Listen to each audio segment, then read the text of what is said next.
पांड्य वंश। पांड्यों के विषय में हमें प्रारंभिक जानकारी मेगास्थनीज के विवरणों से प्राप्त होती है। प्लिनी के समय में इसकी राजधानी मथुरा थी। कुंदुनागन ने 590 ईस्वी से लेकर 620 ईस्वी तक राज्य किया। वेनसांग ने इस देश का नाम मालकुट बतलाया है। उसने बताया है कि उसके समय में पांड्य राज्य में बौद्ध मत लगभग समाप्त हो चुका था। जैन तथा हिंदू धर्म उत्कर्ष पर थे। यहाँ मोतियों का व्यापार प्रमुखता प्रचलित था। पांड्य राजा अरिकेसरी मारवर्मन के समय पांड्य तथा पाल्लवों का संघर्ष आरंभ हुआ। अरिकेसरी ने नेलवेली यानी तिन्नेवेली के स्थान पर पल्लवों पर विजय पाई। उसके पश्चात क्रमशः कोकेडियन या रणधीर और राज सिंह प्रथम मारवर्मन गद्दी पर बैठा। मारवर्मन ने भी पल्लवों के साथ संघर्ष किया तथा उन्हें पराजित भी किया। उसने बादामी के पश्चिमी चालुक्यों पर भी विजय प्राप्त की तथा पश्चिमी गंग राजा श्री पुरुष की पुत्री से विवाह किया। राज सिंह प्रथम यानी मारवर्मन के उत्तराधिकारी वरगुड़ प्रथम यानी 765 से 815 ईस्वी को अपने वंश का सबसे महान साम्राज्यवादी कहा जाता है। वरगुड़ प्रथम के पुत्र व उत्तराधिकारी श्री मार श्री वल्लभ 815 से 862 ईस्वी ने श्रीलंका पर आक्रमण किया तथा गंग यानी चोल, पल्लव, कलिंग, मगध आदि के संघ को कुंडामुख यानी कुंभकोंडम नामक स्थान पर हराया। लेकिन कालांतर में पल्लवों ने वंडीवास के पास टेल्लरू में पांड्यों की राजधानी या पराजित किया। पल्लव शासक नंदी के पुत्र ने पांड्यों को एक बार फिर हराया। श्रीमार श्रीवल्लभ के पुत्र तथा उत्तराधिकारी वरगुड़ वर्मन द्वितीय यानी 862 से 888 यानी 80 को चोल, पल्लव तथा पश्चिमी गंगों के संघ ने पल्लव शासक के नेतृत्व में श्री पुरमावियाम में हराया। इस युद्ध में पराजय ने वरगुड़ वर्मन द्वितीय और पांड्य साम्राज्य को खंडित कर दिया। वरगुड़ वर्मन द्वितीय का भाई व उत्तराधिकारी परांतक वीरनयन यानी 880 से 900 ईस्वी था। इसके बाद उसका पुत्र मारवर्मन राजसिंह द्वितीय 900 से 920 राजा बना। चोलों ने पांड्य और श्रीलंका की संयुक्त सेना को बेलूर में पराजित किया। राजसिंह द्वितीय ने लंका में तथा फिर केरल में शरण ली। 30 वर्षों तक पांड्यों पर चोलों का शासन रहा। सौभाग्य से चोल साम्राज्य में गड़बड़ी उत्पन्न हो गई और परांतक को राष्ट्रकूट राजा कृष्ण तृतीय ने तक्कोलम के युद्ध में 949 में हराया। कुलोतुंग यानी 1070 से 1120 नामक चोल शासक ने पांड्यों को सिर नहीं उठाने दिया। 12वीं शताब्दी में पांड्यों ने श्रीलंका के शासकों के विरुद्ध अपनी संघर्ष जारी रखा। कालांतर में पांड्य राज सिंहासन के 2 दावेदार पराक्रम पांड्य तथा कुलशेखर के बीच संघर्ष हुआ। कुलशेखर पराक्रम पांड्य को मारने में सफल हुआ और श्रीलंका के शासक की हार हुई। चोलों ने कुलशेखर को पांड्य वंश का अधिकृत राजा बना लिया।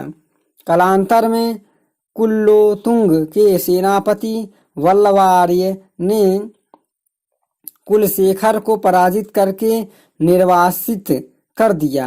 पराक्रम पांड्य के पुत्र वीर पांड्य को राजा बनाया। वीर पांड्य ने चोलों के विरुद्ध श्रीलंका के शासक का साथ दिया, लेकिन पराजित हुआ और विक्रय पांड्य गद्दी पर बैठा।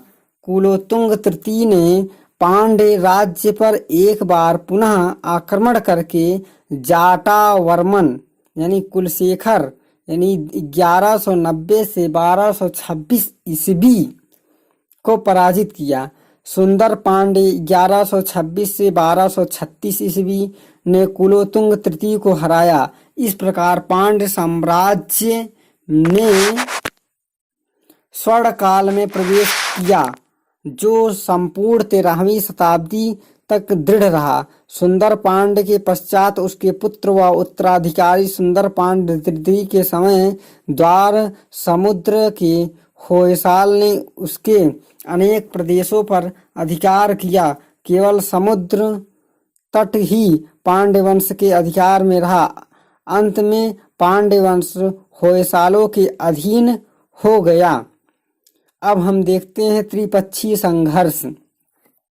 त्रिपक्षीय संघर्ष में जालोर के प्रतिहार, बंगाल के पाल और दक्षिण के राष्ट्रकूट 8वीं सदी से लेकर 10वीं सदी तक गंगा यमुना के दोआब तथा उसके पास वाले क्षेत्र पर अधिकार करने के लिए संघर्षरत रहे। उत्तरी भारत में सर्वोच्चता हेतु इन 3 राजवंशों में यह युद्ध प्रतिहार शासक वत्सराज के काल यानी 770 से 810 ईस्वी में आरंभ हुआ तथा इस संघर्ष में अंतिम सफलता से भी गुर्जर प्रतिहार को ही मिला। पूर्व मध्यकाल के शासक वंश संस्थापक और राजधानियां पाल, गोपाल, वीरेंद्र, गौड़, मुंगेर, सेन, सामंत, सेन और वीरेंद्र। राजधानी थी राढ़, विजयपुर। गढ़वाल के संस्थापक चंद्रदेव थे। वाराणसी कन्नौज राजधानी थी। चंदेल के शासक चंदेल वंश के जेनाक नंतुक यानी महोबा था राजधानी। कलचूरी वंश की कोक्कल त्रिपुरी थी राजधानी। परमार वंश के उपेंद्र सियाक धारा भोजपुर थी राजधानी। और चालुक्य यानी सोलंकी मूलराज द्वितीय अनहिलवाड़ा थी राजधानी। चौहान के वाकपत थे अजमेर दिल्ली थी राजधानी। हिंदू शाही के कल्लर थे उदया भंडपुर थी राजधानी। अरब शासक के मोहम्मद बिन कासिम थे अलूर थी राजधानी। कारकोट वंश के ललितादित्य मुक्तापुंड परिहासपुर मर्तंडपुर राजधानी थी। उत्पल वंश के अवंती वर्मन अवंतीपुर सूर्यपुर थी राजधानी। लोहार वंश के संग्रामराज श्रीनगर थी राजधानी। राष्ट्रकूट के दंती दुर्ग था मान्यखेत थी राजधानी। प्रतिहार के हरिश्चंद्र गुजरात कन्नौज थी राजधानी। चालुक्य वातापी जयसिंह वातापी बादामी थी राजधानी। चालुक्य के कल्याणी यानी तैलप द्वितीय मान्यखेट या कल्याणी थी राजधानी। चालुक्य बेंगी विष्णुवर्धन बेंगी राजधानी थी। इन तीनों राजवंशों का लक्ष्य मुख्यतः कन्नौज पर अधिकार करना था। इसमें कई प्रकार थे, जैसे हर्ष के पश्चात यह नगर भारत का सर्वोच्च महत्वपूर्ण नगर बन गया और गंगा तथा यमुना के दोआब में स्थित होने के कारण यह क्षेत्र व्यापार और भूमि उर्वरा के लिए प्रसिद्ध था। कौन नगर था? तो ये है प्रमुख किसके बारे में बात की जा रही है? वत्स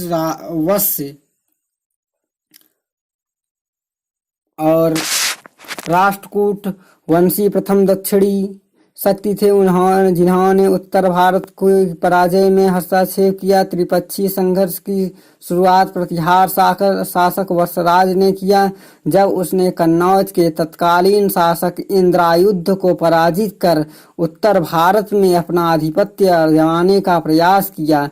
संघर्ष के प्रथम चरण में युद्ध पाल नरेश धर्मपाल राष्ट्रकूट नरेश ध्रुव और प्रतिहार नरेश वत्सराज में हुआ। धर्मपाल को वत्सराज ने पराजित किया, किंतु वत्सराज राष्ट्रकूट राजा ध्रुव से पराजित हुआ। प्रतिहारों को बहुत हानि उठानी पड़ी। ध्रुव शीघ्र वापस दक्षिण को लौट गया तथा धर्मपाल ने अवसर का लाभ उठाकर कन्नौज पर आक्रमण करके इंद्रायुध को आपदस्थ कर चक्रायुध को कन्नौज का सिंहासन सौंपा। प्रतिहार शासक वत्सराज के पश्चात उसका पुत्र नागभट्ट द्वितीय गद्दी पर बैठा। उसने कन्नौज पर आक्रमण किया तथा इस पर अधिकार कर लिया। इससे पालों और प्रतिहारों में युद्ध होना आवश्यक हो गया। युद्ध में नागभट्ट ने धर्मपाल को पराजित किया, किंतु राष्ट्रकूट शासक गोविंद तृतीय ने नागभट्ट को पराजित किया।